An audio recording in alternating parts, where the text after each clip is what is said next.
What's going on, fam? Today we talk about men, boundaries, and best friends. Can a man have a woman as a best friend? Let's get it.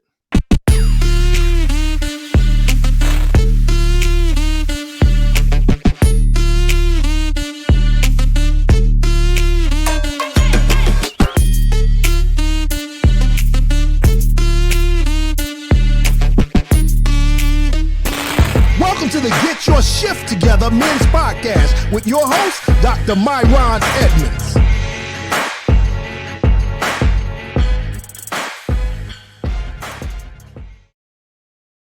What's going on, family? I'm squatted up today. Welcome to the Get Your S.H.I.F.T Together Men's Podcast.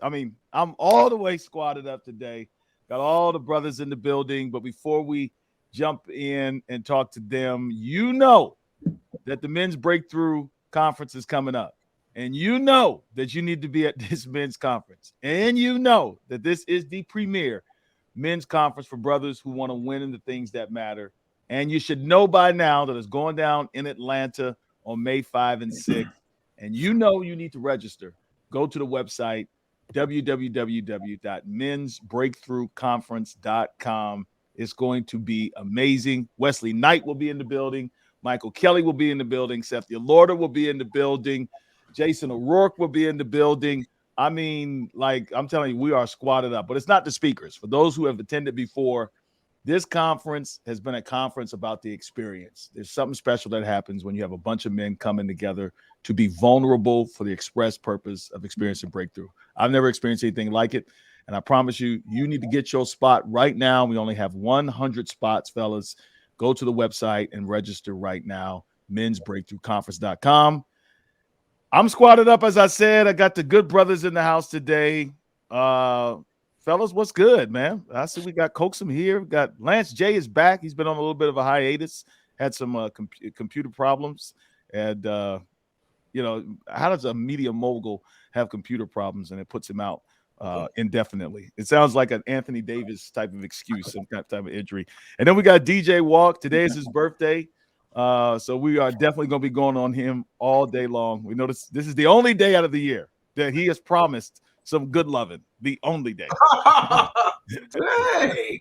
This is true. They say a man has promised some good loving on his birthday and maybe sometimes his anniversary. You should be guaranteed to be, sleeping with a smile tonight. Anyway, what's up, fellas? What's up? How's everybody doing? Chilling. Good. All right, let's get right into this subject. And then, of course, we'll talk some sports midway, and we'll also see what's bubbling on the block. So, fellas, this is how this all came about. I text y'all in the middle of the week and told y'all we got to talk about this. I was at a wedding this weekend. I had to perform a wedding in North Carolina. And while I was there, I was sitting with my mom. I was sitting with another friend of mine who had just got married to my cousin, and another brother who was there who was single. And we're all talking about relationships. And, of course, the conversation came up about men and boundaries, but specifically whether men could have platonic relationships with women. I said platonic is that's too narrow. We're always assuming that men should have platonic relationships with women. But the real question was, can a man have a woman as a best friend? So this goes beyond marriage. This goes, you can be single. But let's have an honest conversation today about men, women, and boundaries, but specifically in the context of, can a brother have a woman as a best friend? Married brothers, let's talk about this right now. First of all, my first question is some of you, because I do think that some of you have had female best friends. And I want y'all to know I'm coming here to challenge that notion today, that a man cannot really have a platonic relationship with a woman and call her his best friend, especially if he's married. I think that's BS. But anyway, and I'm here to call it out today. But maybe some of you guys feel differently. The floor is open, though, man. We got the resident therapist in the house, Coaxum. I'm sure you've had some sisters that were close friends of yours back in the day, best friends. I don't know. What's your take on this, bro? So, yeah, I have, and I actually have a very good friend that is a female. Obviously, I'm married. But here is my take on it. I think that in order to maintain boundaries, a man and a woman, or more specifically, probably the man, can't be sexually attracted to that woman. He can't be. He can't be. And he may find her pretty. He may find her to be an attractive person. But I don't think in order for them to be friends, he can even have an inkling of a sexual thought towards her. Because I think eventually those boundaries are going to be broken down, or some lines are going to be crossed at some point. That's my take initially. And also, too, especially if you're married, man, it's difficult because there tends to be suspicion on the part of the wife. Always. There's always going to be that. There's always going to be that concern. There's always going to be that thought in the back of your mind. No matter how good of a guy you are, and no matter how good of a person your wife is, generally they may be suspicious of your relationship, especially when you're talking to them all day, or you're telling them intimate secrets about your life and sharing stuff with them. They begin to feel like, why aren't you sharing that with me? So that's my take. I think they can be, but there can't be that sexual attraction there, and you have to know that your wife or significant other will be suspicious of that person. Hold on, I just want to get you on the record. So you're saying as long as I'm not sexually attracted to the woman, I can have a woman as my best friend as a married man. All crazy, man. It's like you're only allowed to have Igor as your best friend if she's a woman. No. I'm not. No. Wait. Let me be clear about this. I'm not. The person doesn't have to be ugly, right? They're not ugly. That's not what I'm talking about. I'm just saying that you personally, that's not the typical person that you would be with, or that you even want to be with. It's literally a friend for the relation. It's just a relationship for communication. That's all I'm saying. I'm saying, yeah, you can. I want to. We got to break down that best friend term. Like, you can be friends. Okay. What do you mean by best friend? What do you mean by, like, this is like? Oh, come on, man. We know. Do we have to define what best friend is? I personally think that for a man to have like a best friend, like a ride or die, like a best friend, I don't think your best friend can be female. Now, you can have a very close friend. You can have a very close friend that's female. Like, we're close friends. We've been friends since high school. But like your best friend, like the person that you'll tell your intimate secrets to, like you'll tell your, all your stuff. Things that best friends do. Like, I don't think it's possible for a man to have a female best friend. Like, when you think about best friend, you think about who's going to stand next to me on the altar, right? Like, my best man. I've seen that. I have seen that. I've seen that too, but I mean, for a man to have a female best friend, I'm thinking, man, what's going on in your life, bro, that you ain't got no like, it kind of speaks a little bit about a man's character. Like, if it's ride or die, like, yo, I just got to some stuff, I need you to pick me up, or like, yo, it's looking kind of sketchy in here, I need you to come. Like, hey, when I think of my best friend, like when I think of a male best friend, you're thinking about somebody that's gonna hold you down through thick and thin in all types of situations, right? In all types of situations. And I don't think it's possible for a man to have a female in his life in that capacity. Hold on, let me just give a caveat. I am, because we do need to now that Jason says that, I think we need to come back and also define what we mean by best friend.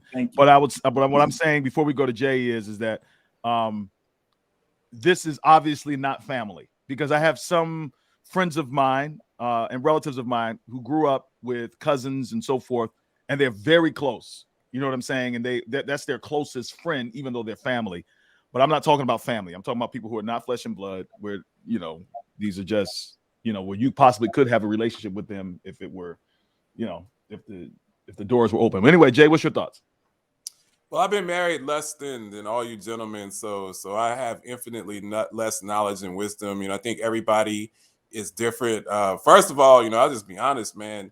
My female friends is all smoke shows, and that's by design. So, John said, that takes me out the picture immediately, because I wouldn't be friends with you at age 44 if you wasn't hot. So I mean, it's just I'm going now to all the female friends of Jay that are watching right now. What he means by smoke show is, go ahead, explain that, Jay. There's going to be an opportunity for attraction. I'm not saying that my goal in establishing female friends was to have something more. But I mean, just by proxy, I like being around beautiful women. You know, I just like that. You know, I don't think there's any shame in that. My wife is gorgeous. I love being around my wife. I mean, I love being around beautiful women when I was a single man. I think that everybody's at a different place on the spectrum. You know, I think gentlemen like you that have been married for a while and that are fathers and been through different wars, you might be at a different place. You might be able to have a different type of relationship with females in your life. I think for me, a newlywed, I really, as I started moving towards getting married, I started pulling away from most of my female friends and really setting boundaries. I mean, I'm still friends with those people. I still care about them. But I think what John hit on, it's the intimacy, it's the personal conversations, it's that nugget that's private. I don't want to be confiding in anyone outside of my wife, and I don't want any women in my life that aren't family, immediate family, cousins, like Myron said. I don't want any women confiding in me. So if one of my female friends contacts me and is giving me personal, private information, I'm not comfortable with that, and I just don't have those relationships at this stage of my marriage, being married for 9 months. I think I want to say this, hold on, before we move on. I think your perspective is a good one because I mean, again, this conversation to me is not just about married people. I want to emphasize that. Like, even can a single brother maintain this kind of relationship? Before we continue in the conversation, Jay, I know you got a point to make, but I just want to point out again, fellas, today we are being sponsored by the Men's Breakthrough Conference. And what I'd like for you to do, if you want to be around some brothers like us who keep it all the way real and who are all trying to win in the things that matter, please go to the website. Make sure you get your spot. May 5 and 6, 2023 in Atlanta, Georgia, mensbreakthroughconference.com. All right, so let me just keep it 100 because I hadn't said like why I feel this way, but I'm just going to totally speak from my own personal experience. And then I know Jay, he's got something that he's itching to say. I have messed around with almost every, I would say at least 85%. I would say I've messed around with at least 85% of my close, I'm talking about close female friends, right? Yeah. And all of my female best friends, every last one of them, in the cases where they were not attractive as well. And I did not mess with them because I was attracted to them.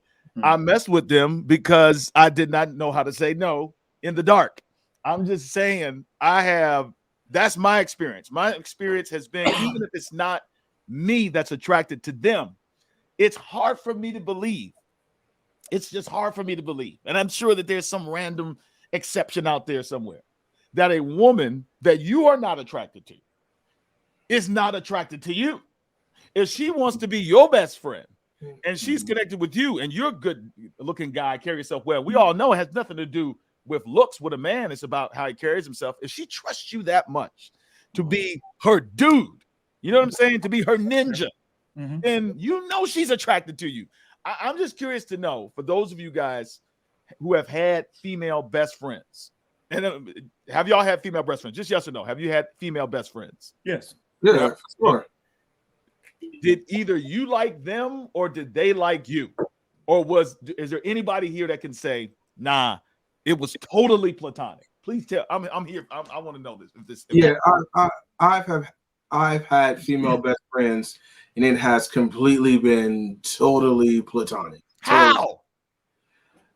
I mean, because first of all, what are the circumstances? Wait, were you attracted to them at all? No. And let me put the whoa. Were they attracted to you?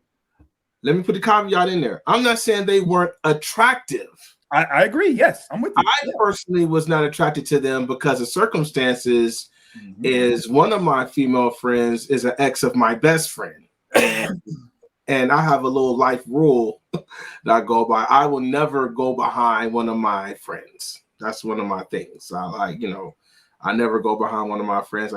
I've never dated one of my exes, one of my friends' exes or anything like that. So this is a very close friend of mine, and she's attractive, of course. I mean, just like Jay said, I'm not gonna hang around no mud ducks, you know what I'm saying? But like, wow, I ain't heard that in a long time, Jason.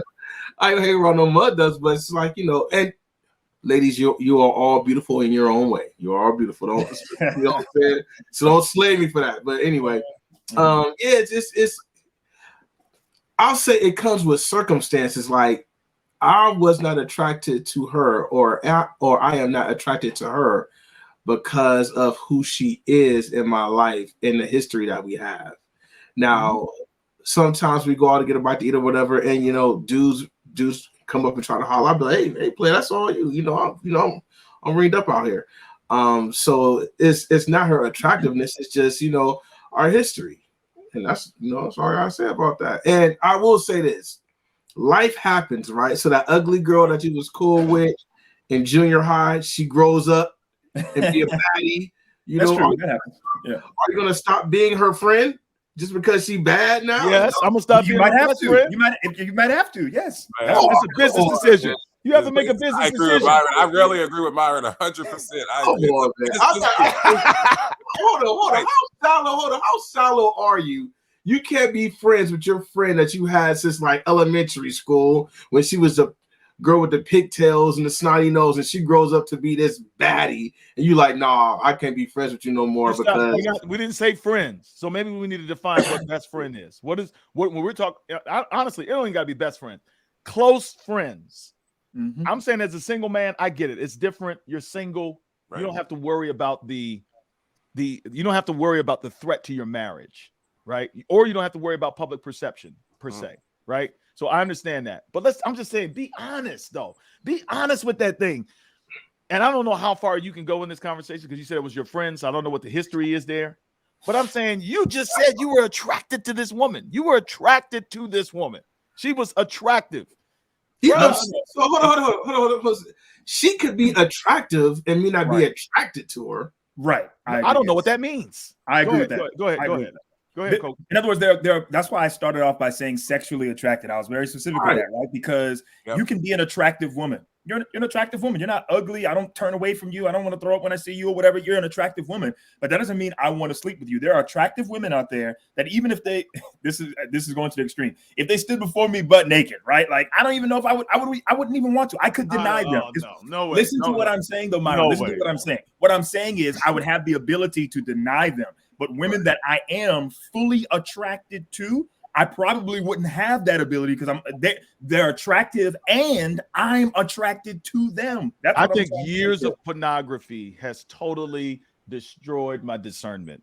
If a woman is attractive, I'm saying if I'm serious, if she is attractive and we have an emotional connection, and you say she is standing before me butt naked, that I'm not going to be tempted to want to at least do something. I'm not saying I will do something, but what do you mean? What do you mean? She's attractive. I'm not attracted to her. Well, you added in the emotion stuff, which I didn't even get to. But I'm just talking about like purely physical. If a person is attractive, I don't know how to say this, dude. There's women out there that they're good looking women, but they ain't for me.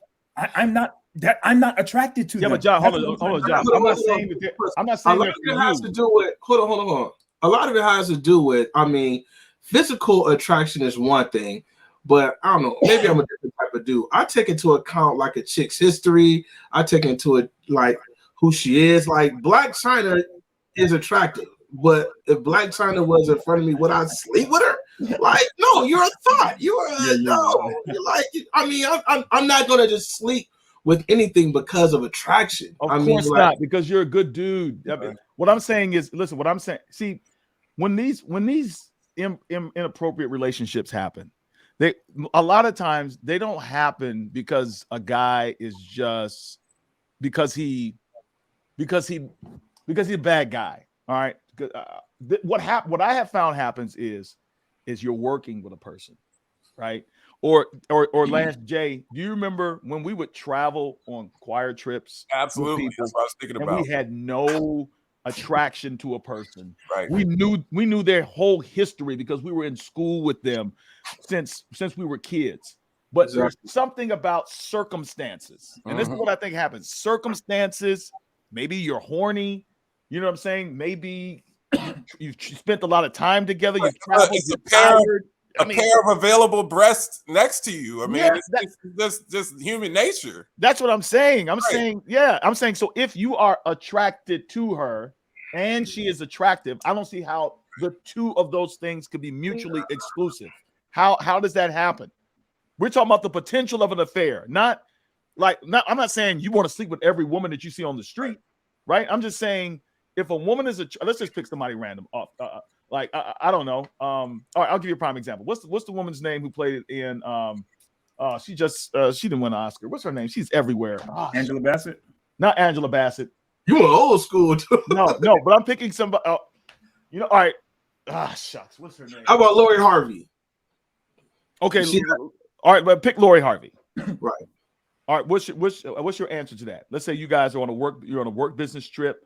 You know, you've been hanging out, you've been in meetings all day with each other. You guys get tired. You saying to me there's no need for boundaries? Am I single? Huh? What's boundaries? I mean, like single or married. I'm saying single or married. Is there anything within you that says I could be weak to this woman? Yes, but I'm attracted to her. But take the example. That's why I said Angela Bassett. Do you think Angela Bassett is attractive? Yes. Okay, but are you attracted to her? Yes. Okay, I'm not. I find her attractive, but I'm not attracted to her. I wouldn't want to sleep with her. I think she's an attractive woman. Okay, but I don't want to sleep with her. That's what I'm saying. She's attractive. But could it be because it's more maternal? Maybe you see her as a more motherly figure. Yeah, 65 years old, man. gorgeous is 65. I don't know. Maybe I don't know. Body count means a lot to me too, man. So like maybe if a chick is attractive and she's sexy, she fine, and she done slept with like 4 or 5 of my homeboys. I mean, she could be fine as all outside. I'm not gonna want to sleep with her. And that's your best friend? And that's I'm not gonna want to sleep with her. Listen, I value my seed. Okay. All right. So but why would she? Go ahead, Lance. Go ahead, Lance. Why would she be your best friend? Man. Hold on. Go ahead, Jay. Go ahead, Jay. Best friend who had that body count. It sounds like this lady. So if someone has a body count, they have things going on that are counter-cyclical to your own personal beliefs. Why would they be in a position to be your best friend? I think we're making this a little bit more difficult than it needs to be. We all have those people in our lives that we're really close to that are attractive, and something could jump off. Does that mean that that's our expectation and our goal? I'm not talking about the situation where she slept with her friends or she used to date my boy. I don't think that Myron's talking about that. I think he's talking about your colleague, you know, someone that you go to church with, someone that you grew up with. There's an attraction there. And in my opinion, like I said, I'm speaking from the perspective of someone that's been married less than a year.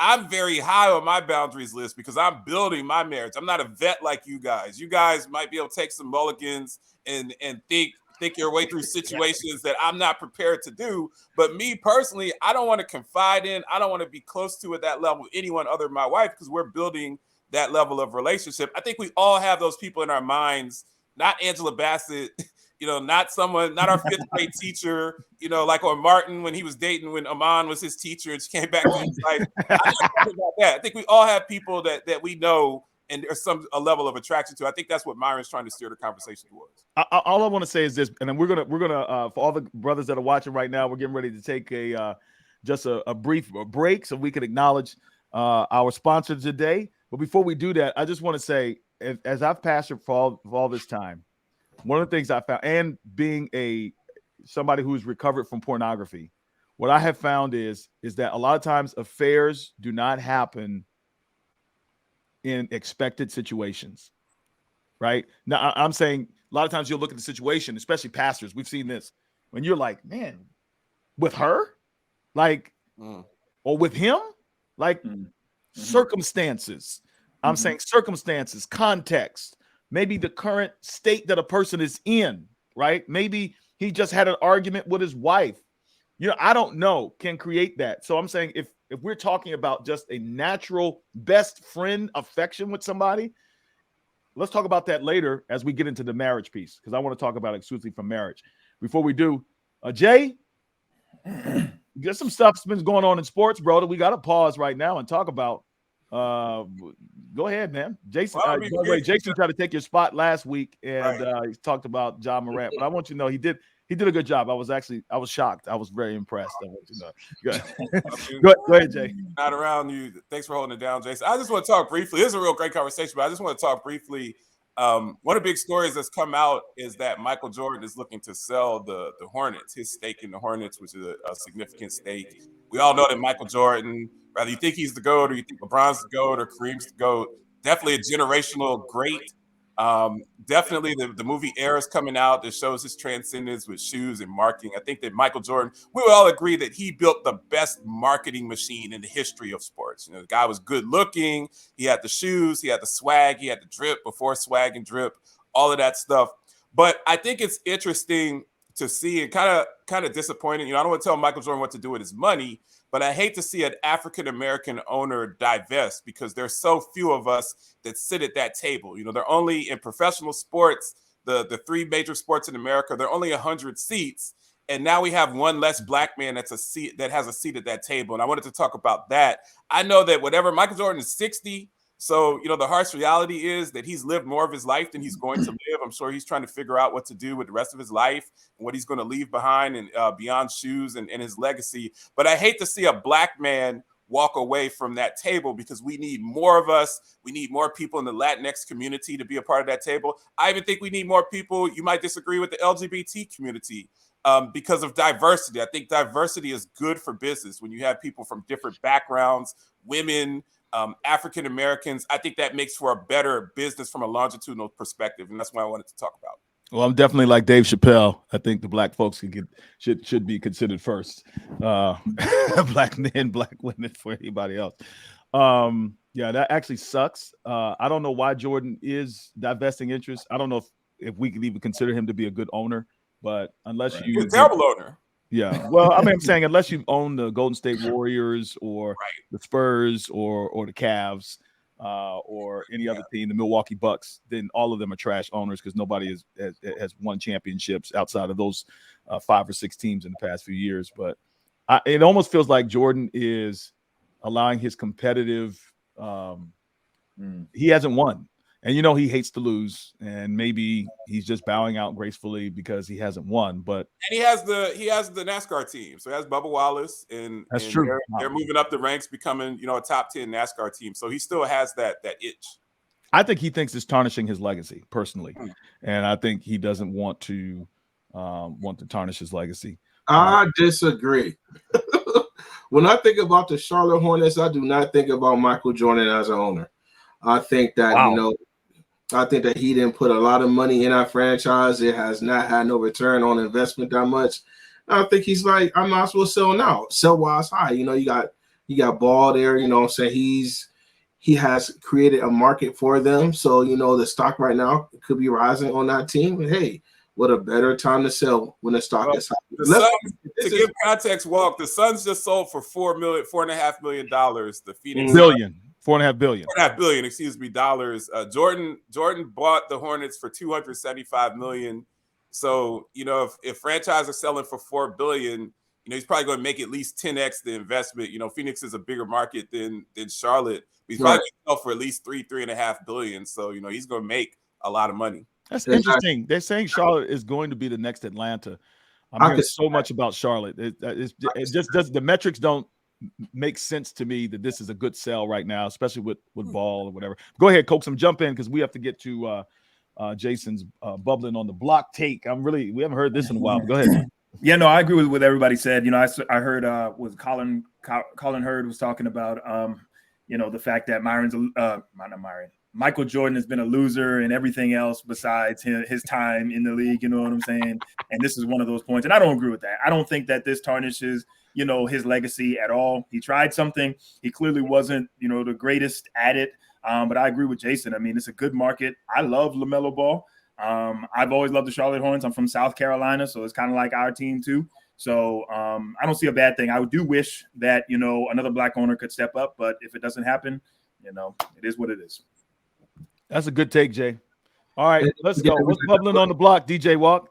I'm gonna give you some bubbling on the block music, man. I picked out something for you, man. Don't forget that we got that black owner who bought a little stake in the Denver Broncos, so we still out there. Give me my music real quick. Where's my music at? I need some gangsters, man. Hold on, give me something. No, I saw it anyway, man. It represents you well, man. Go ahead. So real quick.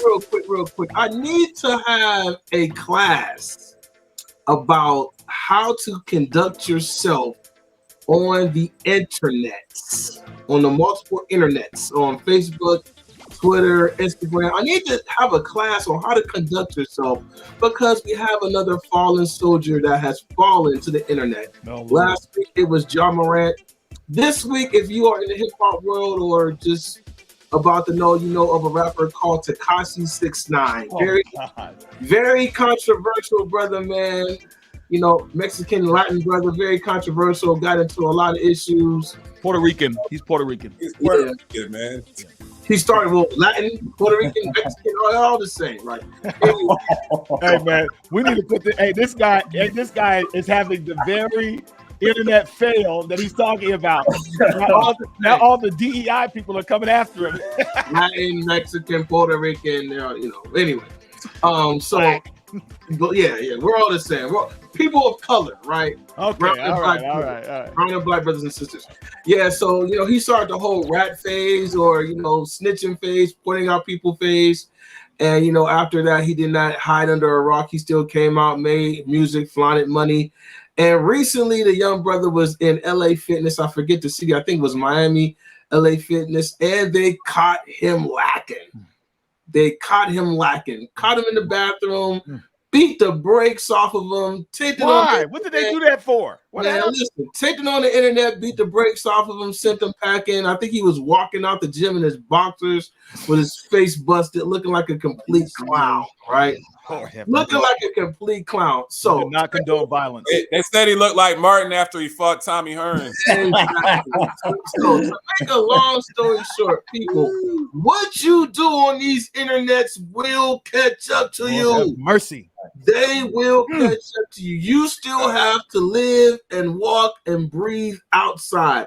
I know you can order your groceries online. I know you can go to Amazon. I know you can just live and be a hermit in front of this camera, but you still have to go outside at some point and somebody's going to see you. So watch what you say in front of this camera, just like I might get some flack about the Puerto Rican and Mexican thing or whatever. But I'm about that smoke. Don't run up on me because I'm gonna give you what you're asking for. I'm about that smoke. I'm a different type of saved. Well, anyway, so they might catch you lacking. So you got to be careful what you say here on these internets because the chickens can come home to roost. It can catch you in a bad predicament. And that's my Lord. Hey, listen, man, that was a good take. I saw what happened. What happened? But you're right. I mean, the guy has so much discord that he is going to reap exactly what he sowed. And you're right. You got to watch who you pull up on. Y'all saw what happened with Sean Kemp, right? They put the wrong story out about Sean Kemp. Said he did a drive-by, but what really happened is man, somebody stole his car, and he tracked the car, and he went to retrieve his stolen property. And when he went to retrieve his stolen property, they shot at him. And he returned fire, and they released that man within 24 hours from prison. You got to watch who you pull up on. But, man, that's true. Go ahead, Jay. Add your take, and then we got to talk married talk, boundaries, men and women. I was just saying that, remember, Tekashi had to snitch to beat the RICO. He was facing 50 years. So, I ain't trying. I love you, brothers. I'm not doing 50 years. I'm snitching on everybody. I'm pulling Myron's car from camp meeting back in the day. I'm throwing everything out there. I got to do 50 years. That's all. Jay, this guy – I mean, you talking about a RICO charge, man. I've been watching recently in Washington, D.C. There was a guy by the name of Rapper Edmonds. I don't know if you know this story, but I highly encourage you to. Back in the crack epidemic, there was a young brother, 26 years old, another brother, 27-year-old, Rapper Edmonds and Tony Lewis. These guys ran 50% of the drug and crack business in Washington, D.C. They both went to prison for 30 years for RICO charges. Rapper Edmonds snitched and got out early. And it was a big controversy because Tony Lewis, who didn't snitch but did a lot of good to help reform, mass incarceration and other things while he was incarcerated, they would not let him out. He finally was released. But one thing we know is that Rapper Edmonds, this guy had to go into witness protection. I'm shocked that Tekashi 6ix9ine is just out after snitching with zero protection. Yep. Like, I'm assuming that's his decision not to, but I mean, who knows who got, who got to that brother. But I pray for that guy. I pray nothing bad happens to him. But man, after you do that and get out of a RICO charge, you had to essentially snitch. somebody is coming to look for a reckoning on that boy. And I mean, And I hope, I don't know, man. I hope. let me just add one thing. It doesn't have a timestamp, man. A dude, Alpo from Harlem, he snitched back in the 80s, or like the later mid 80s. They killed him like last year. Yep. Yeah, they killed him like last year. So like, that time. We're praying for you, Tekashi. We know you're watching this podcast, Tekashi, because we know you want to win in the things that matter, brother. We are praying for you. We're praying for you, brother, man. We're praying for your life to Christ. But we don't want to be standing next to you on the subway. All right, listen, we're back in our conversation. We need to tie this thing down. We talked all the way around this thing, but let's talk marriage, and boundaries. All right, we've talked about the best friend thing, but let's just talk about boundaries for a second, guys. I'll just be honest with you. I have, as a pastor, you might say, "Oh, well, you got no." This has nothing to do with me being a pastor, man. I have a daughter and I have a wife. It is impossible for me to have a female best friend. That cannot happen right now. My daughter, forget my wife. My daughter is suspicious of every woman that walks. Every woman that walks. My daughter's her second year of college, and she is aware of the world. She's on social media. Jason, you know my daughter. All y'all know my daughter, but she is very aware, and she feels every woman is a threat. There is no reason and no way. I don't even know how I could have a close. So, for example, I would say I'm close to Juanita. This is Jason's wife. We went to school together and so forth and so on. But Juanita and I don't confide in one another about stuff. We have a mutual family relationship that's based upon our families. So it's all tied in with our family. She's close with my wife. She's essentially been there to help raise my children. But Juanita and I, we're not taking trips overnight places. We're not talking about our marriages with each other. And I want to talk about the boundaries piece, guys. What is okay and what's not okay for a man with a relationship with a woman when he is married? Because I'm telling you, you know this to be true. There's a lot of brothers who do not know how to navigate this space, or at least they act like they don't know how, because there are violations that are happening on a regular basis. And I think we need to help some brothers out right now, because they're constantly getting in trouble with their spouses. They're constantly getting in trouble, with other women because they just lack boundaries. What are your thoughts about that? Let me start with Lance J. What are your thoughts, man? You keep saying you're a rookie, man, but man, once you get 1 week of marriage in, man, you are officially, man, like a veteran in marriage. I think the major boundary is we kind of all hit on it, is confiding. It's private information. Am I talking to her? Is she talking to me about something deep within her life? Am I talking to her about something deep within my life that really should be reserved for a spouse or a close family member? Do we have a private communication? If you think about the movie that Tay Diggs did with Sanaa Lathan, where they end up together, they're into hip hop. I think it's Brown Sugar. Tay Diggs was married and she was dating someone, but they were always meeting at the park. I don't think that that's bad, meeting at the park, having a slice of pizza. I think it's the private, personal, intimate information that the wife doesn't know about, that the boyfriend doesn't know about, that you have your private jokes. So when you're together, you and her are in your own world, and your wife is outside of that world, and her husband is outside of that world. I think that those are the boundaries that you have to start pulling back on. I started pulling back on those things when I decided that I was ready to get married. So it wasn't like I hit a switch overnight. I decided when I proposed to my wife that I was going to start pulling back. I'm still friends with most of my female friends, but I've set those boundaries. So I haven't had any of those issues because I started setting those boundaries, a year and a half before getting married. Actually, what you're actually describing is boundaries work both ways, just like a wall. Wall keeps people in, wall keeps people out. Right. If you're having conversations and having dialogue and an intimacy, that's what it is. Let's say you're having an intimacy with a woman that your wife is not privy to. That means you created a boundary with that woman that your wife can't get in. Absolutely. That also is a boundary. That's a good point. All right, go ahead, DJ Walk. What are your thoughts? My thoughts are, you just can't be stupid, and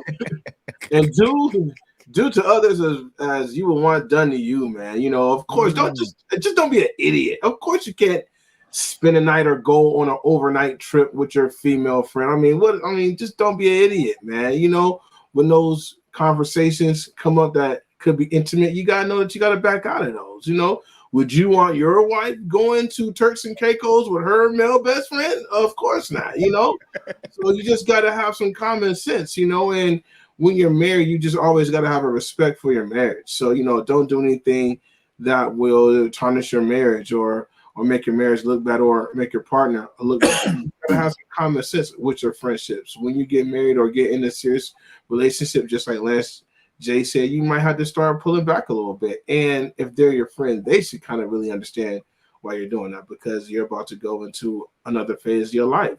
That doesn't mean that you guys can't be friends.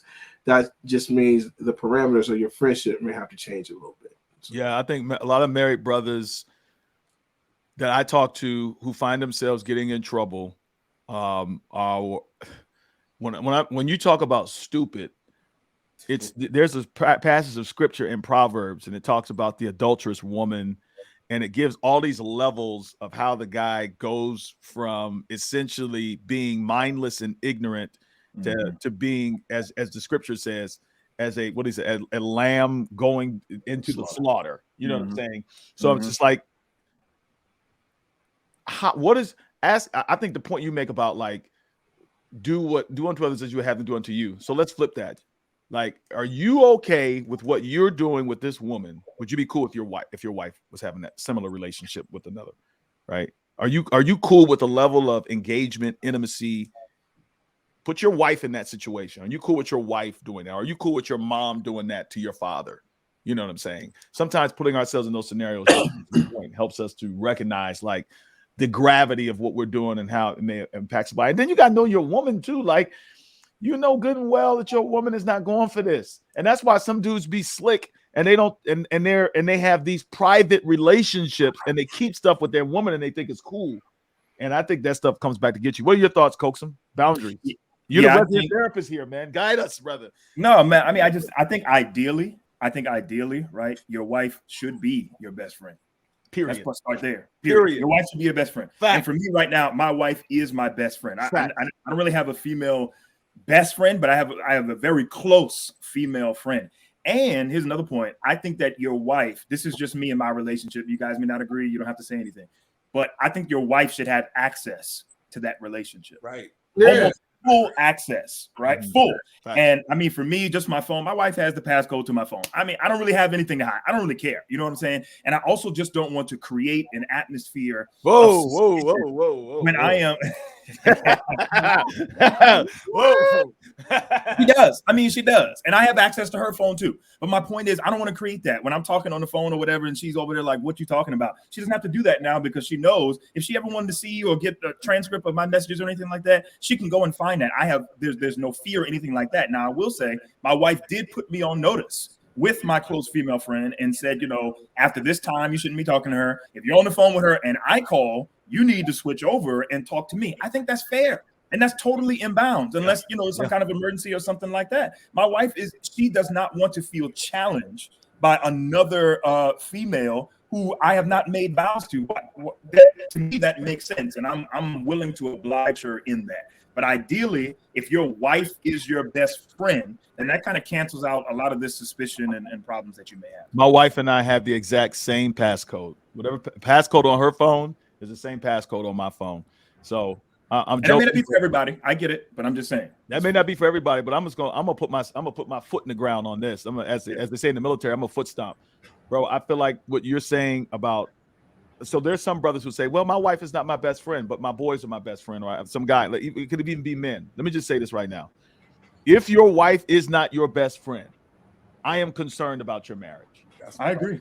If you are not working towards her being your best friend, then that means you have not reached the level of marriage that God intends for your relationship. Mm-hmm. The goal of your relationship, the goal of a married couple is that they are one. Yeah. That is much deeper than a freaking best friend.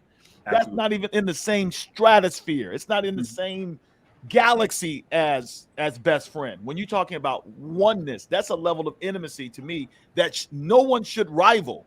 And I'm just saying this to brothers who may not be there. I'm not trying to condemn you. I'm just saying, well, we got some work to do. And I'll be perfectly honest with you. One of the areas that I have come short in my marriage is that I said my wife was my best friend, but I treated my boys like they were my best friends. So what I mean by that is there were times in my relationship where I would share things with my boys, and it'd be innocuous stuff that my wife wanted to hear from me, but for whatever reason, I just did not tell her. And it's not whether it was like, you know, good information, bad information, but it was more like, why am I sharing all this stuff with my boys? And I come home, my wife wants to know what's going on with me, and then I have no emotional bandwidth to be able to share it with her. So what I found was I was in many ways preferring best friend relationships and intimacy with my boys than I was with my wife. Now, don't get me wrong. I know we got our guys. I got my guys. Y'all know that. Many of you guys are my guys. We text and we talk. And I'm not saying you should tell your wife everything that you tell your boys. I understand what I'm saying. What I'm saying, I'm just talking about preference. I'm talking about sequence. I'm talking about order. Like, if you feel like you're closer to anybody else than your spouse, then I think that there's something wrong with your marriage. That's just my opinion. Yeah, and let me just add to that. I would say, yeah, you don't have to tell your wife or your partner everything, but you should be able to share with them practically everything, right? I think in an ideal relationship, if I see a woman out in the workplace that's fine or whatever, and I'm horny and I like her or whatever, I mean, I should almost be able to come home and tell my wife, you know what I'm saying? Like, yo, I was challenged today. I need you. You know, that is a beautiful relationship. And even when it comes to, you know, the passcode to the phone, to me, that is a boundary. That's not weakness. That's a boundary for me because it holds me accountable, because I know my wife has access to this. It automatically prevents me from even going to certain places in my mind. So I think that's just one of the boundaries that we can institute in our lives to help us even remain faithful. It's just one. That's good. Any last thoughts from DJ Walk and Lance J before we get out of here? This is a great conversation. By the way, fellas, before they give us our last thoughts, you need to make sure that you're at this men's conference. We're sponsored today by the Men's Breakthrough Conference. May 5 and 6, you need to be there to experience breakthrough. Go to registration link right now, mensbreakthroughconference.com. All right, Lance J, your final thoughts. I was just saying, you know, I had a talk with my wife before we got married, and I told her that if she ever felt that there was anyone, male or female, anyone in my life that I was putting ahead of her or made her uncomfortable, she had a veto card. You know, she could veto. She could say, hey, this relationship with her, I'm not comfortable with it. I know you've been friends for 40 years, grew up back in Ohio, you with the Pine Forge, whatever, but I'm not comfortable. This person's out of there. Even if it was family, if somebody is a barrier between me and my wife, I went to her and said, I will eliminate that person, and there won't even be an issue about it. I won't be angry, won't argue about it. You have a right to put down the big joker and say that I'm not having this relationship. And I think that put her at ease. And she always knows that in the back of my mind. Anyone who I'm friends with, if she's not comfortable, that I will end that relationship, because there's no one more important to me than my wife. And there's no one that I want to have intimacy and share with more than my wife. Oh, that's good. Especially even family, bro. That's a good point. Go ahead, Jay. No, I just, you know, I think a good conversation to come back to is your wife your best friend? I think that should be one of our podcast topics one day, because I could say my wife is my best friend. I agree with that. But in my mind, there's certain things that I do with my brother, like my ride or die brother, that I'm going to do with my wife. You know what I'm saying? So, like, does that mean my wife is not my true best friend? I mean, that's just something that we just need to talk about and just explore on the next I agree. Get Your S.H.I.F.T. Together podcast. That's good stuff. Good point, Jay. I think that definitely does need to be explored. I just want to encourage all the brothers that are listening and are watching right now. You may have heard something that challenged you today. Truthfully, there are a lot of us out there, and I just want to speak straight to you. Some of y'all out there is involved in some shady stuff, and you lack boundaries, right? And honestly, you in too deep right now. No pun intended. For real. Cut that thing off, man. I don't care if you're single, if you're married, if you know good and well that this relationship is injurious to your spirituality, could be injurious to your health. Maybe this person is married, you know, maybe this person, you know, like, dude, Jason said something I think that is just spot on, because it's biblical. Like, do unto others as you would have them do unto you. Do you have children? Do you have a daughter? Would you want somebody to be treating your daughter in the same way that you're maintaining this relationship, right? Would you want this same kind of thing to happen to your mom? Like we need to tighten up. And I normally I come with the gray stuff, but there's some of you brothers out there that you are headed for destruction. Some of you brothers that are listening to me right now, you are that. If you read, I think it's what is it, Proverbs 6 or 7? Where is it, Coaxum? It's Proverbs 7. You need to read that chapter because you are like a lamb, a sheep headed towards the slaughter, and you feel like you're in too deep. And I want to encourage you right now that there's never a better time to walk away from some foolishness than today. Cut it off if you know good and well that thing is going to threaten the thing that you worked the hardest for in your life to be able to have. All right, man. Much love to you guys. We'll see y'all next time on the Get Your Shift Together Men's Podcast. We out of here. Peace.